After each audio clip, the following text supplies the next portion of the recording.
Gracias, señor asambleísta. Tiene la palabra el asambleísta Fabricio Villamar.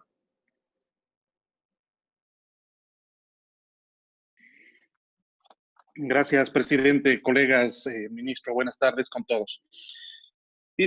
Tengo la sensación de que estamos enfrentando dos escenarios al final de esta reunión.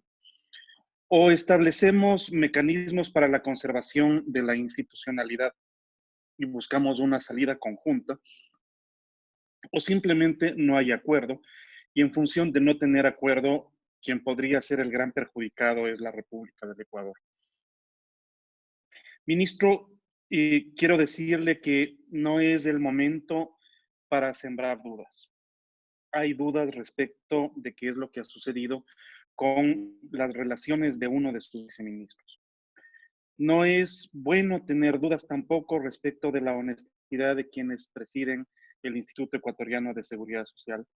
No es bueno tener a la asamblea a la que usted va a tener que recurrir eventualmente a presentar una ley económica urgente que aparentemente no le resulta al gobierno urgente, tanto que ha demorado su presentación. Quiero recordarle, ministro, la buena voluntad que tuvieron todos los bloques con el gobierno al cual usted representa, cuando hace un poco más de un mes ya nos reunimos y nos pusimos a conversar con usted respecto de cuáles podrían ser las alternativas de salida y nos pusimos a las órdenes y nos pusimos dispuestos a trabajar. En ese tiempo, señor ministro y estimados colegas ecuatorianos, se ha roto el canal de diálogo entre el gobierno y la asamblea. Y eso es lo peor que nos puede suceder. Si de esta crisis dice el presidente de la República que salimos todos y sus ministros no comparecen cuando se les convoca, evidentemente de esta crisis no salimos todos juntos.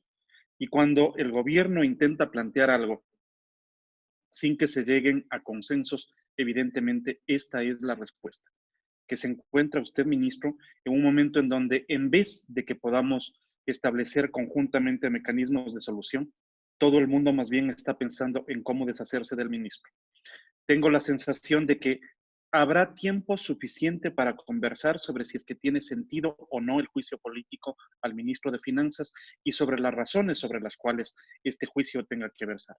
Por el momento, creo que más bien deberíamos buscar algún mecanismo que nos permita nuevamente acercar posiciones. Finalmente, en términos de lo político, ministro, usted que tiene cercanía con el presidente, con el vicepresidente, con el ministro que le va escribiendo los mensajes de Twitter al presidente de la República, con la ministra de Gobierno. Miren, no es un momento como para plantearnos, ni siquiera en el pensamiento, ni siquiera en las reuniones de la mesa pequeña, como se la suele llamar, la posibilidad de una muerte cruzada. En la Asamblea no estamos pensando en eso y sería irresponsable que alguien en el gobierno esté pensando en esa alternativa. Coincido con algunos de los colegas. Mire, no es posible que usted pida a los ecuatorianos que metamos más plata, incluso estando conscientes de que es necesario para poder compensar las carencias de la caja fiscal.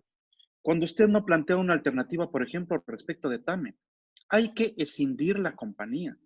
Hay que hacer que se quede, por el un lado, una low cost que pueda competir válidamente y que force a la baja de precios para poder fortalecer el turismo. Y tengamos, por otro lado, la empresa que presta los servicios habituales para las vías que no son rentables.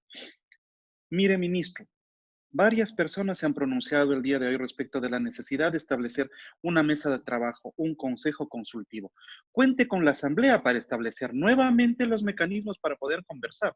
Pero cuidado, en este tipo de situaciones, quienes tienen acceso al poder suelen tratar de beneficiarse de las decisiones públicas. Aquí nosotros tenemos que buscar que el Ecuador salga adelante, no las empresas de ciertos amigos, ciertos grupos empresariales, ciertos grupos financieros. La responsabilidad de quienes detentamos el poder público es precisamente esta, trabajar para la República y no para ciertos públicos específicos. Tengo la sensación, ministro, de que parte de las cosas que ustedes tienen que hacer es pagar a los proveedores que ya entregaron bienes al Estado. Mire, hay gente que ha llegado al punto de la quiebra porque le entregó al gobierno, del cual usted es parte, bienes y servicios y ustedes no pagaron. Hay personas que se fueron presas porque ustedes no pagaron, a pesar de que ya recibieron los bienes y servicios para los cuales se contrataron. Entonces, no tiene mucho sentido que se mantenga en la estructura financiera del país el tener nuevas inversiones o nuevos gastos. Terminen de pagar a las personas a las que deben. Necesitamos una decisión clara, ministro. ¿Van o no van a eliminar los subsidios a los combustibles? Y si es que lo van a hacer, ¿van a sostener la medida o nuevamente van a salir corriendo cuando las papas comiencen a calentarse? Mi posición en lo personal es que si es que el gobierno decide tomar esta decisión, va a recibir exactamente el mismo apoyo que quienes pensamos que la medida de liberalizar la economía de la República es el mejor camino para sostener a futuro este país.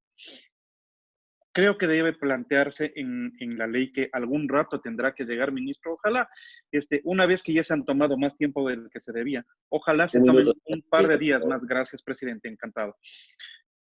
Necesitamos que se venga en esa ley cuál va a ser su propuesta respecto de la agilidad en el proceso de quiebra y del concurso de acreedores. Creo que es necesario que también planteemos, si es que les vamos a pedir plata a los ecuatorianos, adjunten esa ley lo que debería ser la ley de extinción de dominio. No le puede pedir plata a los ecuatorianos sin tratar de cobrarles a los que se robaron, pues, ministro. Parte de las cosas que se tiene que hacer es reformar las normas de central de riesgo. Mire, en central de riesgo puede haber un montón de emprendedores que estén dispuestos a salir adelante. Finalmente, y este es un llamado, colegas de Alianza País, colegas del gobierno, amigos del gobierno, miren, no es un momento para hacer campaña con la plata con la poca plata que se tiene. Entreguen en fundas transparentes las ayudas. No repitan los errores del terremoto de Manabí. Este no es un momento para hacer campaña, no con la pena, no con la gravedad de la situación, no con la plata que todo el mundo está poniendo. Gracias, presidente. Gracias, colegas. Saludos, ministro.